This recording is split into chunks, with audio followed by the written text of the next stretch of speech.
Alright guys, we are back for round 3 of this tournament and we've had some incredible matches so far. Joining me on the desk once again is the man himself, Mr. Cappuccino. How you doing, dude? How you feel this tournament has gone so far? Really well. And we've seen some pretty interesting games, some interesting decks so far. We got to see Stream's upset against Teddy, and on top of that, a really cool deck at the same time. And, I'm glad to be back casting, and it's a ton of fun. So thanks for having me on. No. And yeah, this next match is going to be insane. King Dan's up against Aether Llama. King Dan's brought 3 wishes last time, and he did really well with it. He brought Gabrian wishes, and of course, all off guard, we were just like, wow, this is actually 3 wishes in a monthly cup. And I was surprised, because he got really far last tournament with that in his lineup. So maybe I'm hoping Dan's has brought that deck again, because it was a lot of fun to see last time. As well as that, I remember a while back. Now this is a bit back, but I remember when he brought out, it was Fire Wisp, I think it's called, or Bloodfire Wisp is what yes, it's called. I remember. And he played a red control deck, and he was using those in it, and they would just grow to be these monstrosities. And he was even able to take down a lot of green decks with it. So, he's definitely brought out a ton of unique decks to tournaments before, and I'm honestly really looking forward to see what he's brought to this tournament. Yeah, I'm excited too. I remember that game. I was actually casting that match, and that Bloodfire Wisp did hit for 23 damage into the ore in one turn. It was absolutely fantastic performance from Dan's. But before we go into this match, I'd like to go back to the bracket just to see the updated version. Now, King Dan's went on to defeat Alvar, as we know. He also went on to defeat Mayhem, our previous 2-time monthly cup champion. So that means Dan's now has an opportunity himself to become the next monthly cup champion with an $100 bounty claimed. Humu also claimed $100 off Kumpel Kefir in our last match, but it doesn't look like Faeria tails out of this just yet. Arianel still progressing really strong in the bottom right hand corner, so Arianel again has an opportunity to become yet another monthly cup champion. And of course, Scream is still in the game. He's still going, so we still have the crowd favorite going strong in the tournament, and hopefully we'll see the results of that after this game.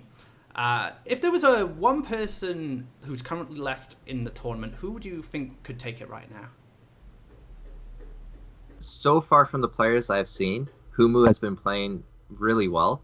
But my history of playing against King Dan's, I see him as a player that very seldomly makes any mistakes. He usually plays flawless, and I think maybe his deck sometimes set him back. So depending on what he's brought, I would look at him as being maybe the favorite to win.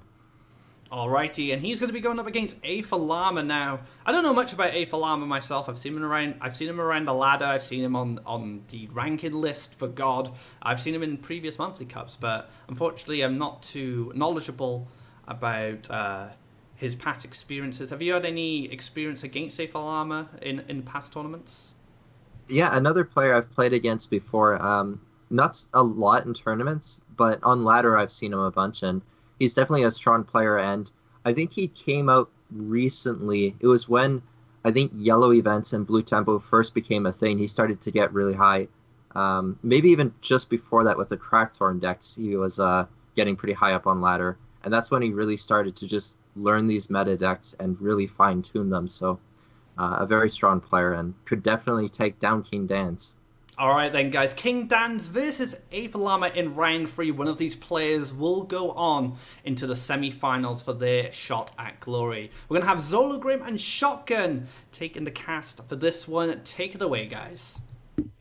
Guten Tag, willkommen zum dem deutschen Stream. Ich bin Shotgun und mit mir sind den tollest Caster Zologrim. Wie geht's, Zologrim?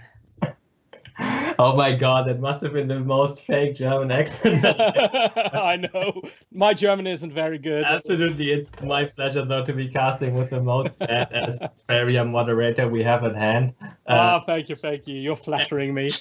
And I think we have a bomb of a match at hand because, like the desk already mentioned, King Dan's one of the, in my opinion, traditionally best players this game has seen, just because he makes so little mistakes. But on the other hand, if Ether Llama is actually the player that went up in the rankings after yellow events, blue jump, like the Trinity and the Crackthorn deck became meta, if he's a master of these kind of decks, I think he's in a very good position in this current monthly cup, because these are still the best contestants for strong wins, I think. Indeed. Now, King Dan's starting actually with the yellow event stacks. Now, if there's someone who can play this deck, it would be King Dan's. Then again, he can play almost any deck. Last tournament, he actually brought down a 3 Wishes with him and managed to win with it. So, yeah, again, if there's anyone who can win with this deck finally in this tournament, it is him. However, Ether Llama is starting with the red. Is it red, more mid-range red?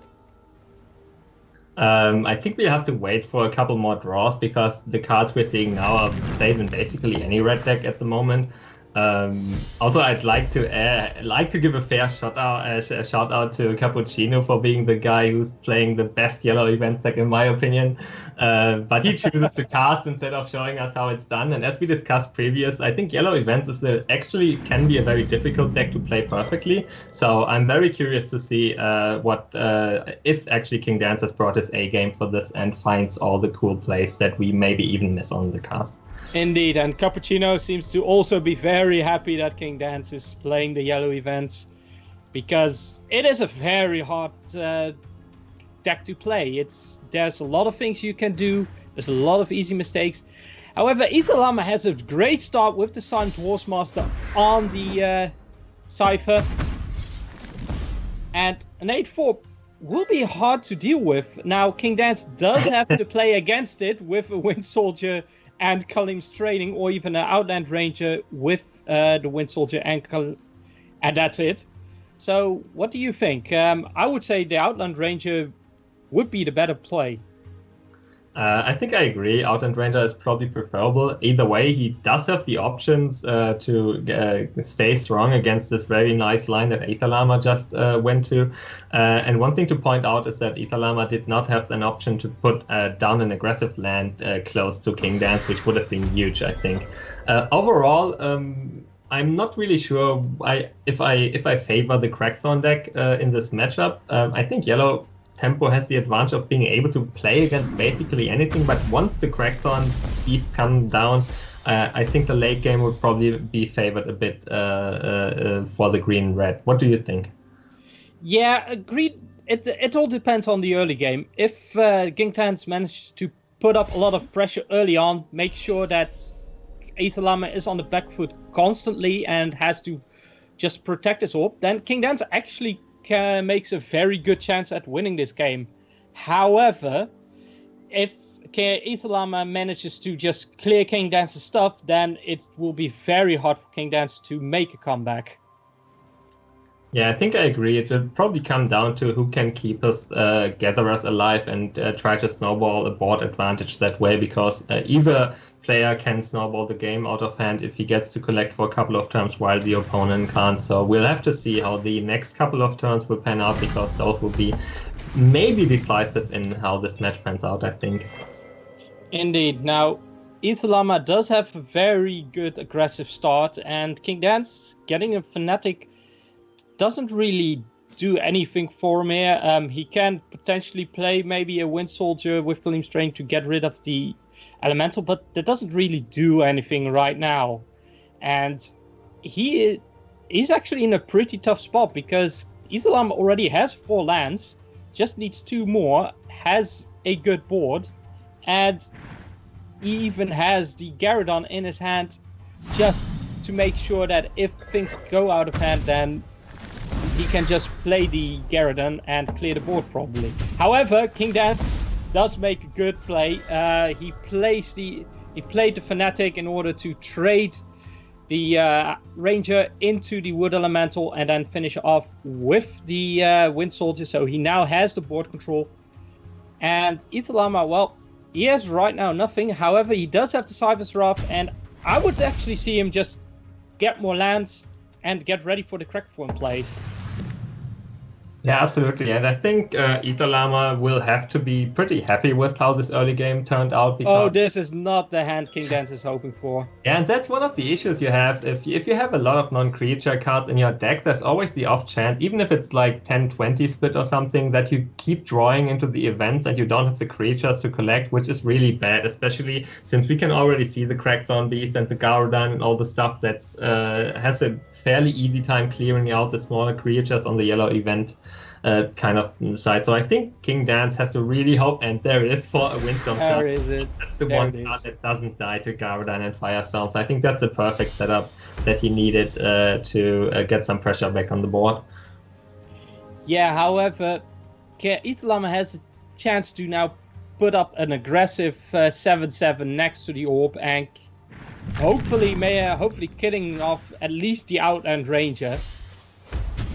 And he does so, and then it goes all on the creatures. This is devastating for King Dance. That's just Crackthorn RNG. However, he does get the last nightmare, but he can't play it.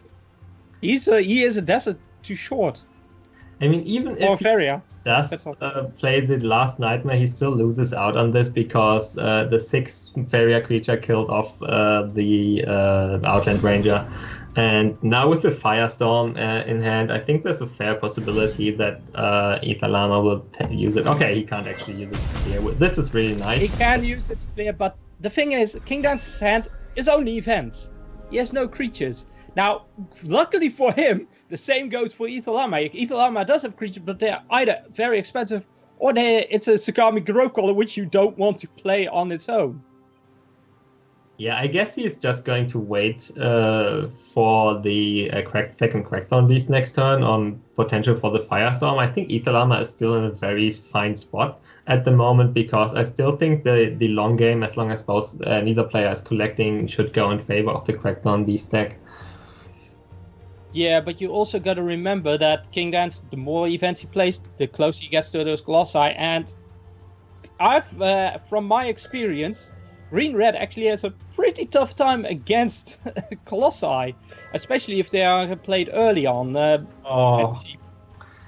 This is so devastating. He at least gets his Windstorm charges, but it's a little late because now Isalama can put another big creature on board, and he perhaps I would actually like him to play an Earth Elemental, because this Crackthorn Beast, he's just getting Last Nightmare away.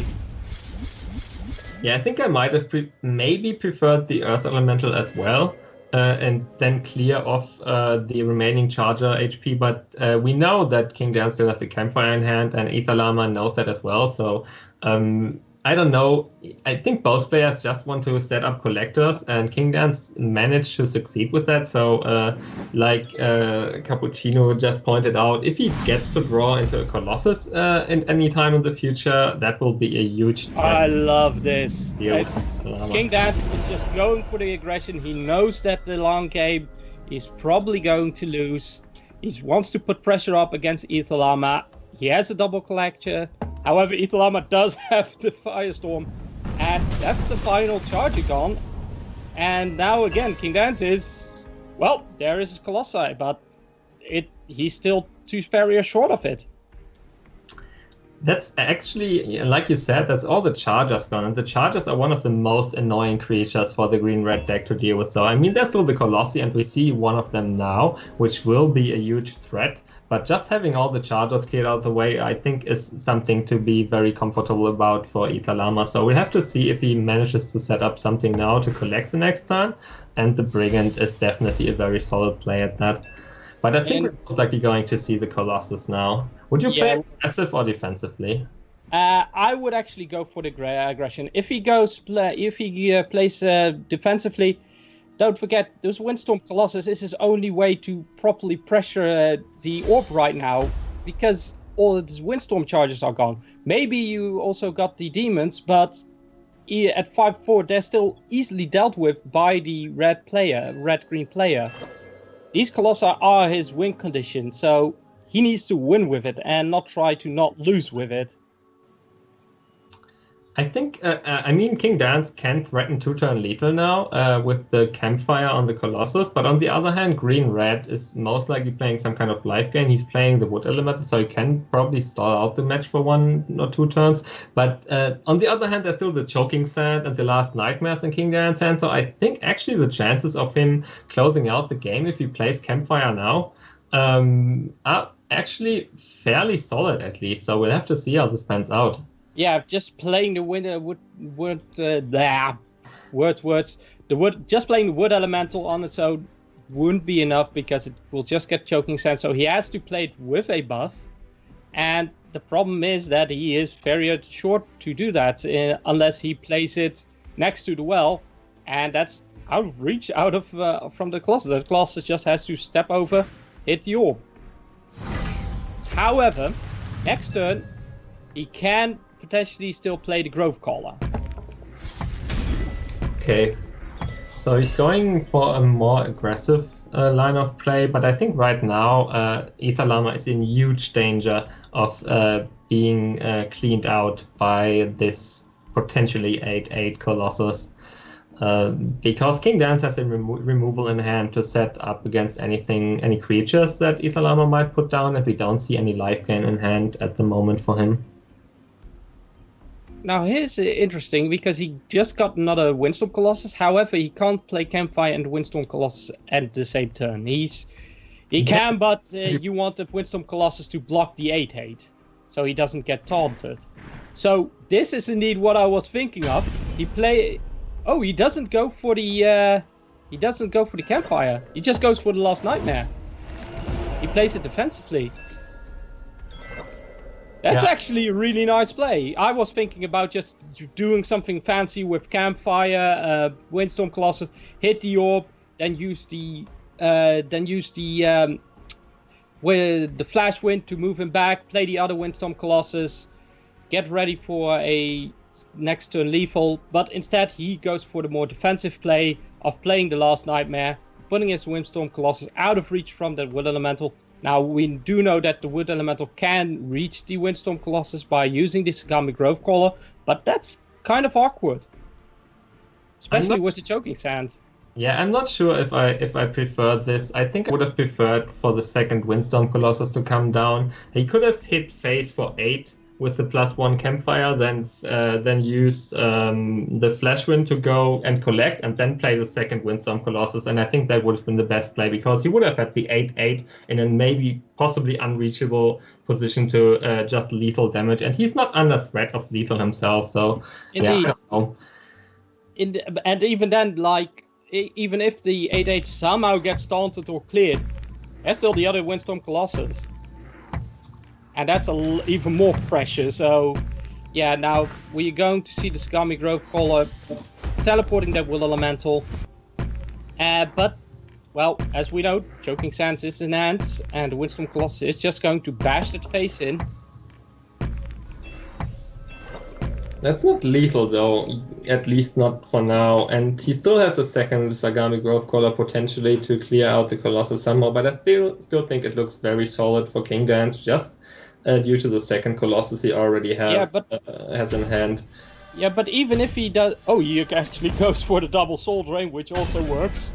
But even with that other Sagami Grove Caller, look at where his Greenland is. He can't step down, collect Faeria, and then teleport. He needs to first teleport and then step down to maybe perhaps kill it, but, well, he doesn't have it, so that's GG. And game 1 goes to King Dance, showing us how strong Yellow Events is.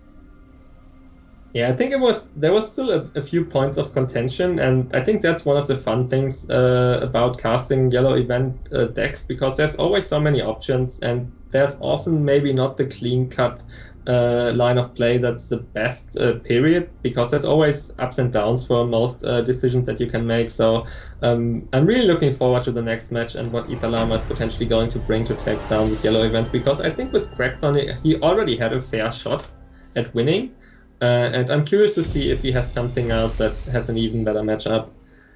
Well, he's going for the blue. It looks like it's going to be the Reaver deck.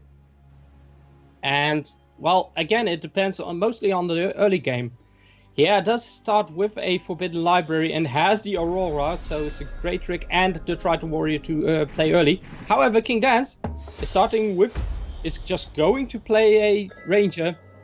He's not afraid of it losing it next turn because, well, he's playing against blue and he knows that he's not playing against red anymore because of that crack form deck. Yeah, and I think a very strong start for Dance with the Outland Ranger and the Windstorm Charger. It's basically the two cards you want to see in the early game, especially against blue, like you said, because they can't deal easily with either of them. The library in Ether Llama's hand is a very strong option once he gets it down, but I think he would have really wanted to see a water elemental, if he even plays them. We haven't seen them so far in the tournament, I think. I always played the water elemental Reaver, but yeah, we'll have to see if he'll be able to deal with, if Dance will be able to deal with the library if it drops. So what do you say about playing the Windstorm Charger and double Soul Drain this turn just to clear out that Triton Warrior? I don't think we have to wait for the answer. We can I think it's a great line of play as well, and I absolutely agree. Here's the deal about this matchup. I've played with yellow events against this deck a couple of times, and I found that the best way to deal with this deck is to just keep the board clear. Just keep it clear and put on pressure. Those two things. Yeah, absolutely. If blue doesn't have creatures to collect on the board, it's so hard pressed to do anything just because they don't run any removal. And especially the Windstorm Charger is so insanely hard to deal with now for Ether Llama. The Prophet of Titus Aurora is still potentially an option, and with 2 Soul Drains down, I think he can feel kind of safe about dropping a low HP creature now because he doesn't really have to play around the 3rd Soul Drain, I think, at this point. Yeah, but another thing to think about is that if you keep the board clear, that Wave Crash Colossus is not going to get discounted, which is also an issue. You want that Wave Crash Colossus to become cheaper, because that is also one of your win conditions next to the Dream Reaver. However, the Dream Reaver is very, very slow. He does. Apparently, is he going for the Aurora? Is he waiting? I think he would have had a fair shot of waiting for the Aurora, like we said. He doesn't have to. I would wait for the Aurora because you've already seen 2 Soul Drains going down, where the Wind Soldier can't really reach him unless he does some weird tricks with movement. Unless he plays the new card. Yeah, he does the preemptive buff. To be fair, there is a Flashwind drawn by King Dance now, so he could have cleared the Prophet right now, and I think there's a fair chance he might have actually done it, like play Kalim's Training, play Flashwind, collect, kill the Prophet. So in the end, it turns out that the preemptive buff might have been okay, because at this point, like we said, Ether Llama is desperate just to put down any kind of collection, and now with 2 creatures at the opposite side of the board, it's fairly safe to say that he'll be able to double collect next turn. That is true. So King Dance, well, he can either go for the play and try to get rid of the 6/6, either that, or he could potentially just do nothing, which I wouldn't like, or he could just go for full-on aggression with Kalim's Training Campfire, and he decides to just wait. I think that's fine, actually. He's not under immediate pressure by the Prophet right now because he doesn't have flying charge, anything like that. So he can still wait, and he always has the option of going back with the Charger and killing off the Prophet if it comes too close. So for the time being, I think waiting a turn, collecting, setting up offensive lands is fine for King Dance. But as we can see, Ether Llama has the library in hand, and it's very likely that we're going to see it right now. So most likely King Dance will have to respond with a Training Flashwind to take down the library next turn. Most definitely, you don't want that library to stay up for long, if at any point really, because that thing will just give the other guy value. Although if he does use his movement tricks to get rid of the library, it still means that the Prophet is going to be left unanswered, and he will keep collecting off the opponent. The Colossus is going to keep being discounted. So oh, and there comes his savior, the Wind Soldier. That can just... He can... because that library is in a very awkward spot, because even with a movement trick, he can't reach it. So now... because of this Wind Soldier, never mind. He's not going for it. He's just going to let that library live. He's just going for. I think he's just going for pressure. Oh god. Yeah, that's actually a very interesting position to put the library in because it's actually not reachable with the He's double movement. And that's 10 damage to the face. King Dance is just saying, if I can't kill this library, I'm just going ham. And the library is also Library, helping him kill. Yeah, that's very nice. I really like it. That's the kind of go for the throat mentality that you absolutely need to be if you are a top player and you see that you won't be winning the matchup in the long run. You have to know when to go aggressive, and King Dance absolutely knows this. Now he's Ethelama is going to play a very defensive Wave Crash Colossus, but would that be enough? I don't think so. Oh no, wait, he actually going for the Prophet of Tide to trade in. Actually missed that. Yeah, that's a very nice play, and I think his line of play is very clear. He just has to keep creating lakes every turn and hope that he'll survive long enough to drop the Dream Reaver and try and stabilize the board. If he does not die next turn, I think he has a fair shot of staying in this. Ooh, Flash Wind is... Is that lethal? No, it's not. Now it is No, it is not lethal. Oh, it was close though. With the Fnatic, I'm not so sure actually. 4, 6. No, it is lethal. If he had created a land, then used the Flash Wind to no, then he couldn't have reached it. I don't know. I don't think it was. Well, the thing is, he needs to deal 6 damage. He has 4 on board and 3 in hand, so that is 7. However, he can only hit with 3 in once because of the way these deserts are positioned. And he's just going to wait. He's just going to bide his time, hope that Ethelama doesn't get the game. That's huge. There is the command, and that can turn things around. I think he has to preemptively use the life gain now because he's just under so much threat of being killed off by the movement tricks. If he does not use the command for life gain this turn, I think that would be a huge mistake. Because he can absolutely play the Dream Reaver next turn. Indeed. Yeah, he has to go for the heal. He can't let King that, because that's the thing about yellow. They can always find a way in. Especially if it's on 11 Faeria. But he still has to go back to the offensive somehow because he's still on a clock even with the Dream Reaver. So I think ideally, maybe like if he drops the Dream Reaver, someone has to dash it in an offensive position, and I don't really see the land set up for it right now. I'm really curious to see what Ethelama decides to do here because he's still very much under pressure, especially with the cards King Dance has in hand. Don't forget, he still needs to create that lake anyway, so...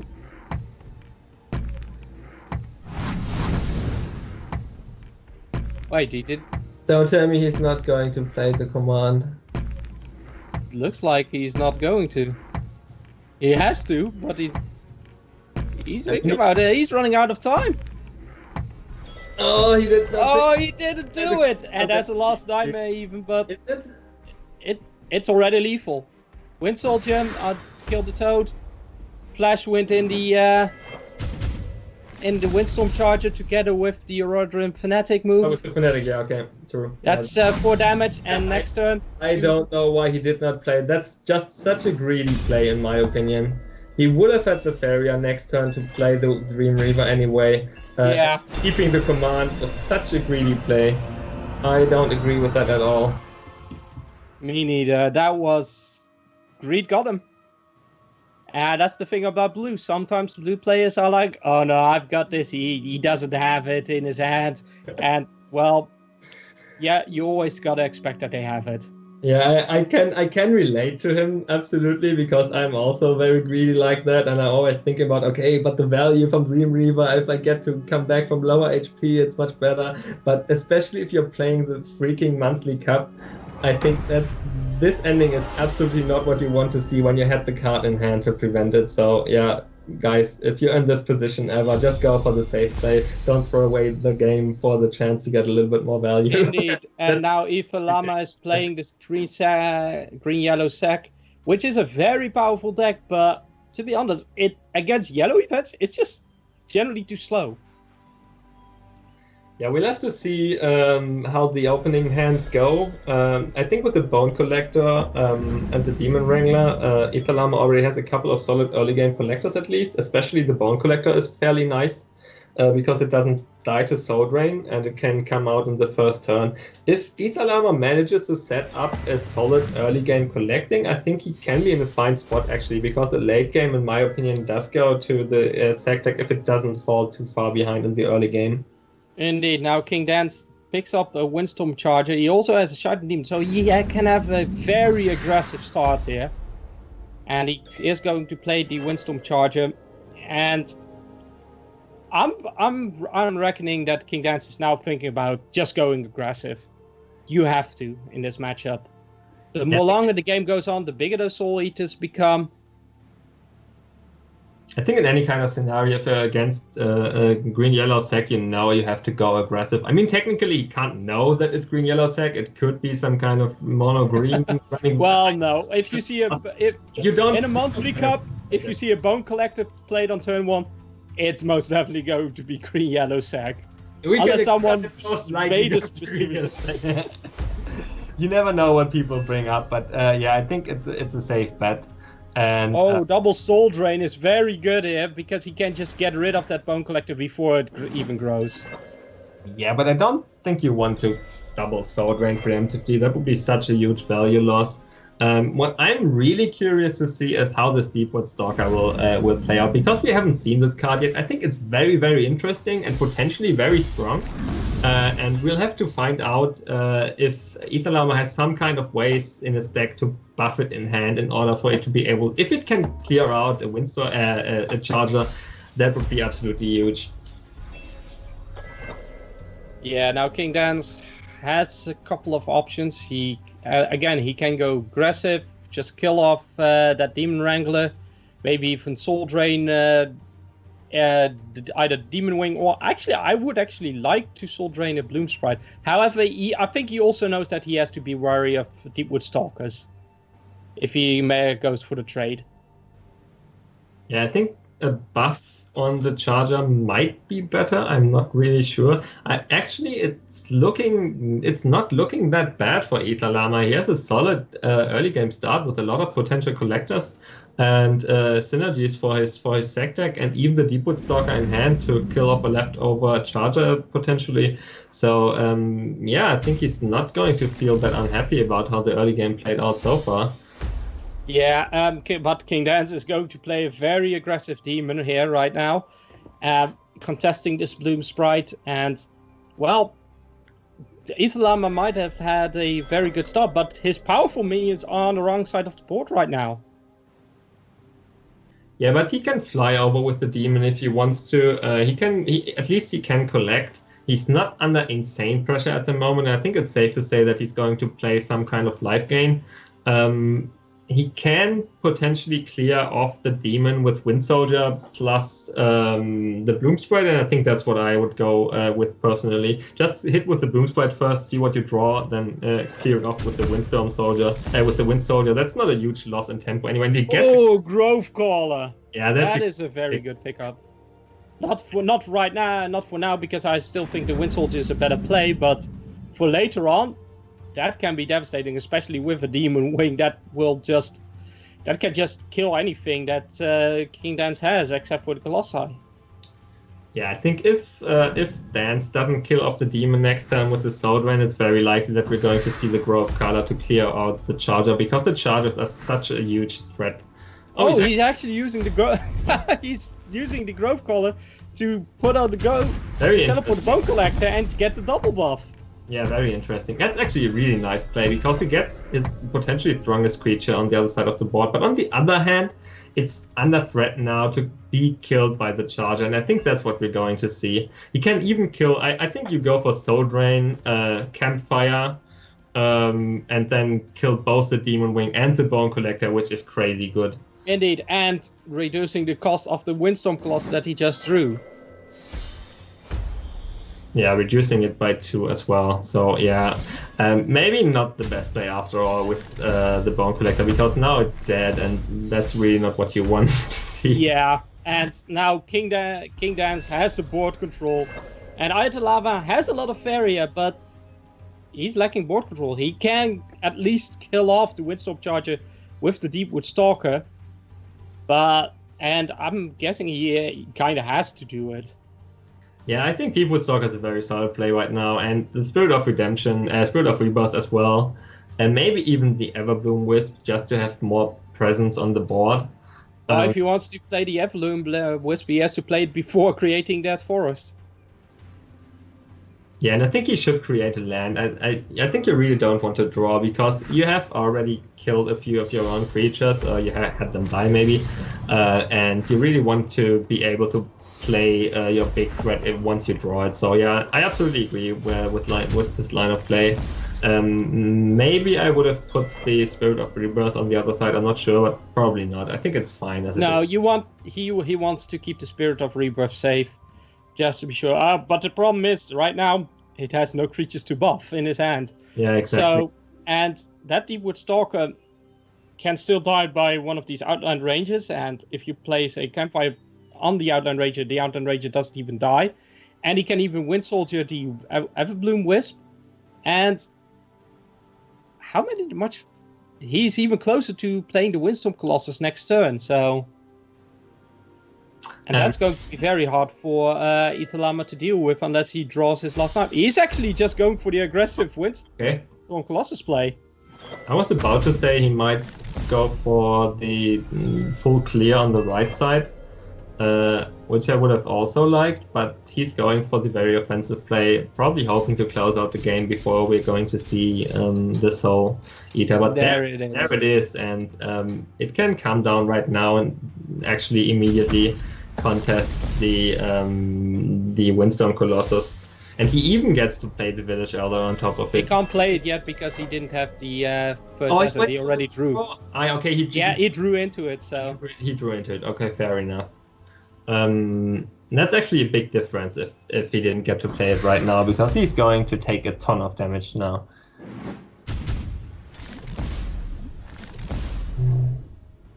Indeed he is, and well, I'm guessing King Dan's going to play the Roradrim Fanatic in an aggressive spot, so he can potentially deal even more damage. Or not, he's just going to wait.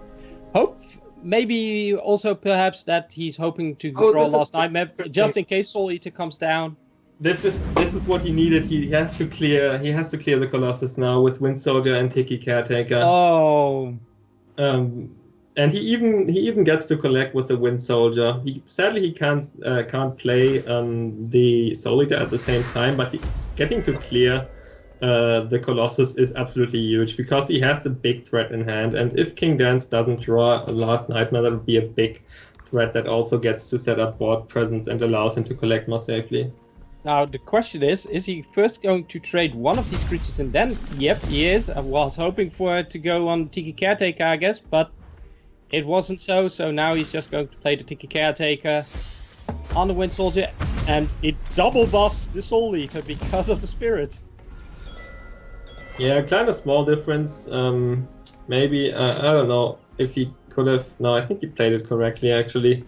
It's a real shame for him that he's that one Faeria short in order to be able to play the Soul Eater right now. And King Dance is just going ham. He knows that Soul Eater is going to come down one of these turns. So he is going down. He's going to just put pressure on the face, playing the Shaitan Demon. I mean, I'm not sure, is the bug fixed now that allows the opponent to see when you draw a buff? Yes, it is fair. He knows that Italama has the Soul Eater in hand, so he knows he has to go ham, because he doesn't have the Last Nightmare right now. He does have 2 Flash Winds, however, which allows him a huge amount of mobility. But if he had managed to get this Tiki Caretaker to 2 HP, that would have been so much nicer now to attack. But he still has a fairly solid line of play here. Maybe even dropping the Shaitan Assassin, I don't know. he could play the Chitin Assassin. Actually, I wouldn't even mind the Chitin Assassin, because if King Dance has the Last Nightmare in his hand, then what else does he have to deal with this Chitin Demon? Nothing. Yeah, that's a bit unlucky. I think it would have been really nice if he had either gotten the Tiki Oh yeah, on the before Wind or the Soldier. Wind Soldier now. So and even now he doesn't get it buffed. That's a shame. He had like 3 shots to get one of his creatures buffed, and every time it just went on the Soul. Yeah, that Soul Eater was very classic. very greedy. That's There's the Last like- Nightmare top deck. That's what I like to call the classic Dance top deck. Although to be fair, the Shaitan Assassin is still very efficient at keeping creatures away from Ether Llama's board, but he's out of Faeria and out of cards, so I think it's actually still probably in favor of Dance. I don't know. I think it really depends on when Ether Llama will draw into the second Soul Eater. Well, King Dance can actually just go, instead of collecting, he could just go for Faeria, kill the Soul Eater, use 1 Flash Wind on his Chitin Demon to hit the orb, and use the other on the Orator and Fanatic to hop over to the orb and put him to 1. And then he's just into range of Wind Soldier. Yeah, but he did already play a couple of Wind Soldiers. Did he play 1 or 2? I think he only played 1. And yeah, the thing is that this Chitin Assassin can only kill 1 of these. Now, we know that Ether Llama has a Wind Soldier in his hand, but when it comes down to King Dance, he's just going to take the risk. Yeah, I think it's very strong play from King Dance. Still though, especially with the Deepwood Stalker, that's another really nice option because he can kill the Fanatic as well as clear off the board and have a collector set up for next turn. So I think Deepwood Stalker is the perfect play. And it's like cards like the Fanatic or maybe the Nerf Trident Trainer and stuff, it's just such a strong drop because it kills them off while at the same time staying alive itself, which is amazing. Now the question is he going to collect with Chitin Assassin? Because if he does that, then his orb is free to go with the Wind Soldier of King Dance. If he draws it, has a clear path towards the orb. I think if he, I'm just thinking, yeah, he can't block all the access points if he goes to collect, and it seems like he is aware of that as well and tries to not lose to that. Now King Dance getting another Last Nightmare, not very good right now, and also an Orator and Fanatic. Fanatic can actually be very good, but the problem is that it will just get cleared by the Wind Soldier. Ether Llama he has to play it, but so scared right now because he's on 1 HP, and if the Wind Soldier comes down, he's most likely with any kind of movement tricks might be dead. So seeing the Fanatic being played might actually be a relief for him. Because that's 1 less movement trick to worry about, and now he's probably just going to try and spam his board while at the same time dropping as many creatures as possible in order to minimize the chance of dying. But I think he really wants to draw into any kind of life gain if he has them in the deck. I don't know, because we haven't seen any of them. But Green Yellow Sec generally doesn't run a lot of life gain because the moment that they are low, it's generally so late in the game that they either already won or already lost. When I used there's the Wind Soldier, and he's so close. He needs the training. He needs either a training or maybe can he do it with another movement trick? No, because the Flash Wind sadly would cost too much with another movement trick. Honestly, actually, no, he can. If he gets another Flash Wind, then he can actually do it. Honestly, if I'm Ether Llama right now, I am not going to move towards the enemy's orb at all. I would just total a line of 2 creatures around every part of my orb. Just to be safe until if I draw Soul Eater, it's GG anyway. As Ether Llama, he shouldn't think like, oh, I'm playing against a yellow event deck. He has to think like, I'm playing against a yellow rush deck. Oh, why would he drop the Demon Wrangler there? Why not in front of his orb? That's a clear path. If he gets Kalim's training plus Flashwind Wind Soldier, that's GG. Why would you not block that path in front of his orb? I don't agree with that. King Dance also gets a Choking Sands, which is another way to remove most of these creatures to clear the path. So he's just that's like, okay, you're going to protect that side, I'm going to the other side. Yeah, but I mean, look at this. He has 6 creatures in hand. Honestly, just set up the line. Double creatures around your orb. Do it. What are you going to die to outside of a Wind Soldier? There's literally nothing in King Dance's deck that's going to kill him outside of Wind Soldier right now. So just build that double line of creatures, wait for the Soul Eater, see what happens. That's absolutely what I would do, because it will take many turns for his creatures to reach King Dance's orb. And at that time, he will still be vulnerable to all the movement tricks that King Dance has in his decks. Indeed, this is... Ethelama is a really awkward spot. All his creatures are on one side of the board. And right now, King Dance is like, I'm going through the other side of the board. You have to protect all sides of the board against this, because this Wind Soldier is just... It's the only way for King Dance to do the lethal blow. And yeah, as you said, Ethelama's defense not looking very good. I think it all depends on whether King Dance draws into the Kalim's training, or actually... Oh, no. Actually, as it is right now, is it game? Let's see, that's... Oh, okay. Is he safe now? I don't know. With all these movement tricks and removal in King Dance's hand, it's mind-boggling. A Colossus is really not what he wants right now, because it's just going to die. Yeah, no, this isn't game because of how this Demon Wrangler is blocked by this other Demon Wrangler and Spider. If one of the Spider, if the Spider or Demon Wrangler wasn't there, then yeah, it would have been GG. But right now, King Dance still has to, well, he has to draw. Either that or create more lands and say, okay, I can attack you from all fronts. And he's probably going to create more lands.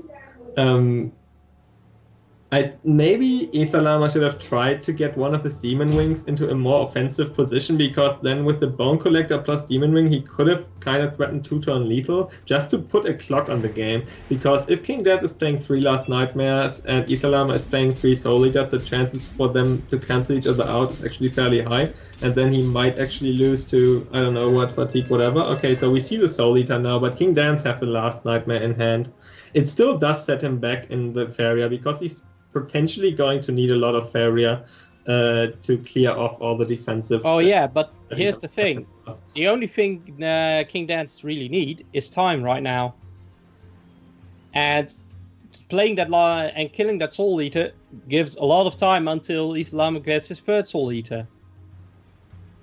Which he doesn't get yet. This actually looks potentially like game. I'm not sure, because if he kills the defense, he doesn't have a Soul Drain right now. So the Demon Wings are actually kind of hard for King Dance to take care of. Wait, I'm going to take a little calculation. Actually, can he actually do it? So he plays Last Nightmare on the Demon Wing. He plays Flashwind, Movement. Last Nightmare, Wind Soldier, Flashwind. I think it's game. Flashwind. He has Flashwind and Last Nightmare and Wind Soldier. That's probably all he needs, and he has 12 Faeria. He can exactly create the wind. Yeah, that's it. Oh no! If the board says, yeah, no, this is definitely game. He only needs the Choking Sands. GG. Oh my god, this game. Wow. I think now he has many options actually to close out. Yeah, even with the Soul Drain, yeah. Doesn't even matter. He could play the BM Last Nightmare. I think I would have played the BM Last Nightmare. Yeah, of course you would. Because I'm just that kind of... However, King Dance is the honorable German sportsman than I am, and he just goes for the clean win. So, yeah, very well played by King Dance. Very well played. Showing the power, the true power of yellow events. He's here in the tournament saying, like, okay, guys, you don't play yellow events. You're constantly losing with yellow events. Let me show you how it's done. And that's what we expect from him. Anyways, it's been fun casting. This was my last game casting. I think it's also your last game. Yeah, it's also mine. So it's been an honor to finally cast again. It was a lot of fun. But now we're going to go back to the desk. Bye, guys. Goodbye. All right, what a match that was. King Dan's 3-0 sweep over Aethelama, showing some world-class yellow events. Cappuccino, give me your thoughts on that match. Yeah, I was super happy to see the yellow events. I think the casters pointed that out. I was in the chat, responding like, yes, yellow events. And there was some cool things that Dan's was running. So typically, a lot of the Equilibrium guys who I've played with and played against, they like to run Kalim's training, and it was something that I never really thought was that great in yellow events. But one of the key things is now we see a lot more libraries. We see like these blue Dreamweaver decks, and having that ability to then bypass the board and just go immediately to face or be able to reach that library is a huge thing. And so I think currently that's probably the better way of playing yellow events. Dan's definitely optimizing for the current tournament and just optimizing for what people are playing. That last game was pretty tense for both players, but also us as well, because we were just trying to figure out ways Dan could stay ahead, could win the match. And he made a very aggressive line with the Fnatic. He went in with the Demon as well, put him down to 1 Aethelama, down to 1 life. Now, from that position, not winning that on that turn or the next turn, having all the removal lining up for Aethelama, he removed his board, and you thought he stabilized. Did you ever think Dan's was ever going to lose that game from there? Well, I think Dan's took a risk, and I think he played that matchup phenomenally, but it's definitely a risk when you've used 2 Wind Soldiers and you go for putting your opponent to 1, because you have to find that last Wind Soldier as your lethal opportunity. Now, he did have 2 creatures on the board at the time. Aetherlama only had 1. So if Aether doesn't have that Stalker or doesn't have the Wind Soldier kill off the second creature, King Dance just wins. So, there was a lot of opportunity for winning there. But it was a huge gamble because he had to find the last Wind Soldier, and he was honestly really lucky to find it. But one of the matches I want to talk about, actually, is when he was up against the green-red Crackthorn list. We saw Aether Llama start switching to an aggressive stance, and King Dan's actually, with the Colossus in front of the enemy orb, had the ability to step back, flash one into the wall to collect, trade into the Wood Ellie, and then just last Nightmare off the Crackthorn. And he didn't go for that. Instead of opting to just hit face, he ended up flash running into the top right corner where he could collect and stay safe. But in that situation, if Aether Llama had found a Crackthorn, it was GG. There was no way King Dance was winning because the Crackthorn Beast would just block the Colossus, and then Aether would have a higher Faeria count to then stabilize with. So I think maybe a couple of missteps against the green-red, but altogether we saw some extremely exceptional play from King Dance with the yellow event deck. That was just the one tidbit that I saw that I was like, whoa, he's going all in.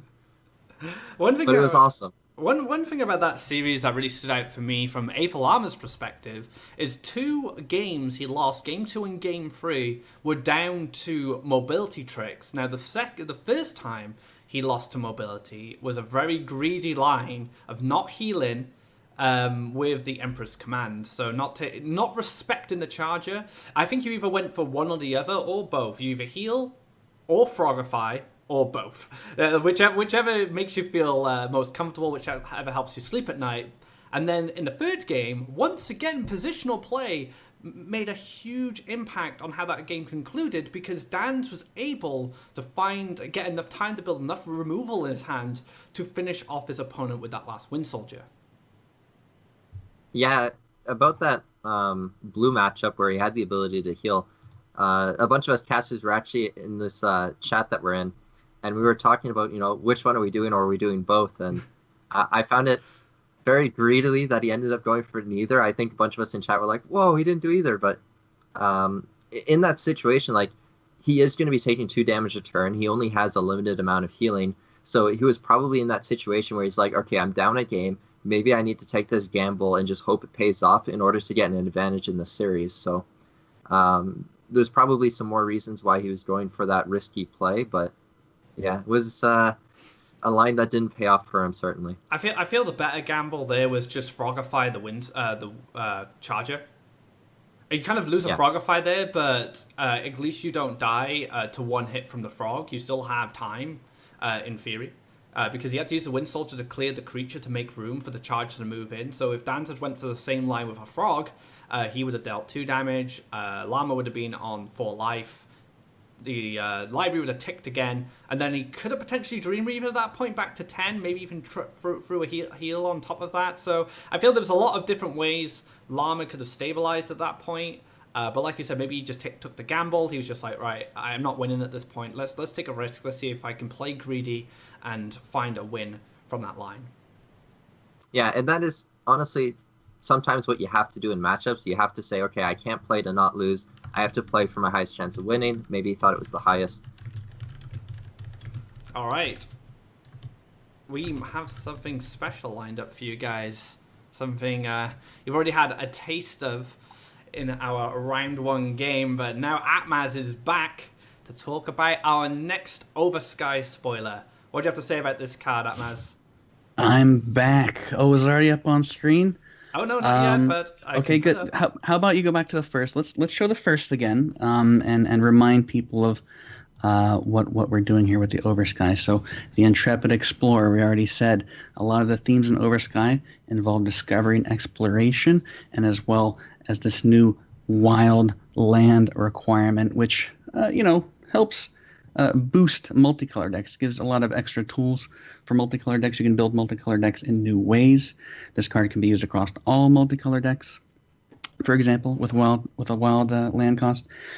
But we also have other cards that won't necessarily use the wild land mechanic, but they will assist you in multicolor decks of other types without using wild itself. And one such example would be our next card, which is the Seed of Paradise. Now, you got to remember the Oversky is this tropical paradise in the sky. It's untouched by many people for a long time. There's lots of new creatures to discover, beasts and things like that. Well, one of those creatures is going to be the Seed of Paradise. Now, this is has a little bit more going on than the Intrepid Explorer. So it does require 1 forest. And the moment you play it, you'll get a choice dialogue, much like when you would play Earthcraft. In fact, exactly as you would see when you play Earthcraft, where you can choose forest, lake, mountain, or desert. And boom, once you do that, that's locked in. But what happens right away? Nothing. It goes on the board. And if you read the card text here, what it says is, the next time Seed of Paradise harvests over the ocean, which means an empty tile on the board, it will transform into a land of that type that you selected earlier, the turn before. So basically, and it's important to note that this has dash. So what you can do as a green player is drop a forest, drop the Seed of Paradise, dash it ahead into the ocean, and then next turn move it farther still onto potentially a Faeria well, harvest, and then transform into a land. Obviously, the implications of this are way too diverse to get into and break down every possibility you could use with this card. This is a very interesting card as far as what you can do with it. Very versatile and how you want to use it in your multicolored deck. So that's how I'll introduce it, and I'll let our casters say what they have to think about it. Cappuccino, your thoughts on the Seed of Paradise? Yeah, I mean, my initial thought is one of my favorite decks to play is a green yellow flyer deck. So just having another flying creature in green seems like a really cool thing. You can choose this for yellow lands and then get towards that last nightmare that used to be really difficult. So having another flyer, some aviary synergy, I think this is awesome just for that deck in particular. And not to mention, you can tutor it with Iona's Smile as well, so you actually have a way to find this card in the yellow package. It also creates a lot of diversity, I think, for multicolor decks, not just dual color, but going into tri and quad is an additional way to develop land. It's also an interesting way to develop land next to a well. So like Atmaz says, you can play this turn 1, you can dash it towards the well, and you kind of have that blue jump-esque land placement developing from when this creature harvests. So that also creates very dynamic land development from where the Seed of Paradise actually pops open and becomes a land. Scorch, any thoughts on this card? I'm gonna pull this away from the dual color archetype. Actually, I'm gonna pull this back into a mono green. We're gonna go for the forest spam, Primeval Colossus, get it out as quick as possible, buff up that wisp. We just saw it in the green yellow sack, came off the bloom spray, but I'm building a deck all around this thing. Get those forests down as fast as possible, and I'm not letting my opponent play any lands with this card. It's okay. It's good. I love you guys, but I'm gonna let you finish. But 3 wishes, even more land excel for that. Yep, land acceleration for 3 wishes is fantastic. We do have elemental cards popping up in 3 wishes, just to help accelerate. But I feel what Seed of Paradise does that the elemental cards don't do is give you flexibility. Gives you a flexibility to choose a land you want in that situation. Also, because it's going to be developing next to a well, you can take advantage of, say, deserts to make your wind soldiers you steal from the 3 wishes, or wind soldiers you might use in your own deck to collect Faeria. It can be a mountain, I suppose, if you want to collect, if you want to make an axe grinder spot, aggressive Seed of Paradise. You never know. There's a lot of potential for this card in the future because it's just so flexible. Unlike Earthcraft is quite linear. You have a land, you draw a card, but Seed of Paradise definitely has that kind of dynamic flexibility that Earthcraft lacks. I guess one of the things with this type of an interaction as well is you have a very accelerated early power spike if you're able to get to use this card in a very efficient way, and then you lose out on that. You have a very standard 3 spots around the well that this card can actually gain some land value, and then it will lose those spots. It won't just recreate a land there. It'll already have taken advantage of that. So you do have to get the value early, because once those lands are filled in, it actually just becomes a just collector off to the side. You won't get any effect from its ability here.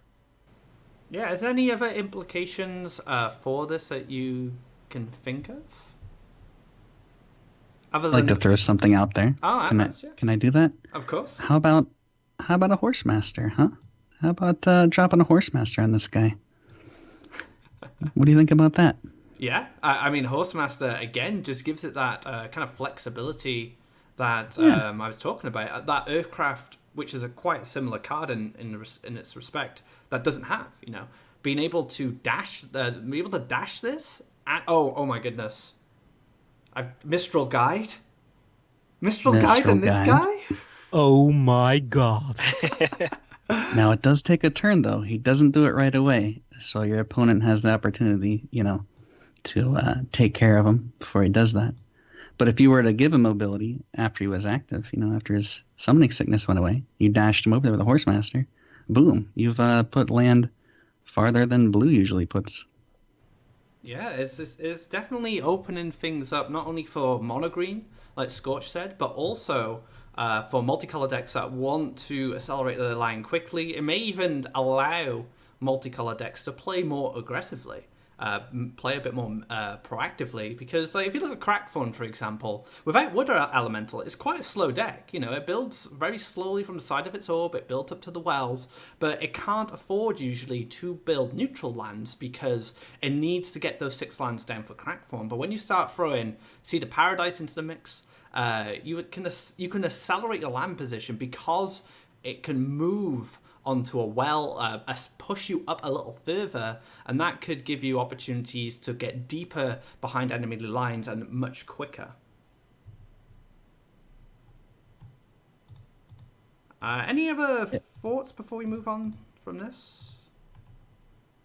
No, I think that good. I think that covers. I think this is clearly a card that we could talk about for a long time. It's got a lot going on there. Think of it like like an Earthcraft attached to a creature that can harvest over the ocean and transform farther than you normally would into a land. To put it in a very simple To put it in a very poor way, I just described that card in a very poor way, but it's something we've never seen before. No card act like that before. No card has ever transformed into a land before, so we've got that going for it. And also, by the way, we haven't mentioned, it doesn't really have to transform. You have that option. You can just harvest back and forth across your lands until you decide you're ready to put it over the ocean and harvest from a fairy well of your choosing. So, it could just act as a harvester until you're ready to pull the trigger on it, though I'm imagining most of the time most players are going to be doing that as soon as possible. Now, this is our second card. We revealed Intrepid Explorer and Seed of Paradise. We have 2 more to reveal to you. We have the semifinals coming up right after this, as soon as that match is ready. And after the semifinals, we'll be doing another card.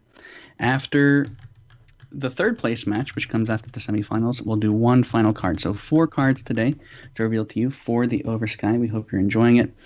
And yeah, we'll probably put these cards together in a post for everyone to see in case you missed the stream, so that you can review them at your leisure and discuss them. And it's only the beginning. These are the very first cards we revealed for the Oversky. We have a lot more coming. And of course, we still have a lot more of the monthly cup still coming. There are a lot of good games, great games still to remain.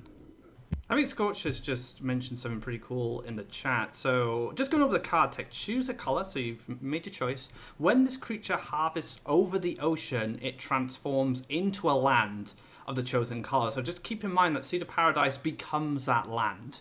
It doesn't create a land underneath it and then just carries on flying around collecting Faeria for you. So that's something to consider, right?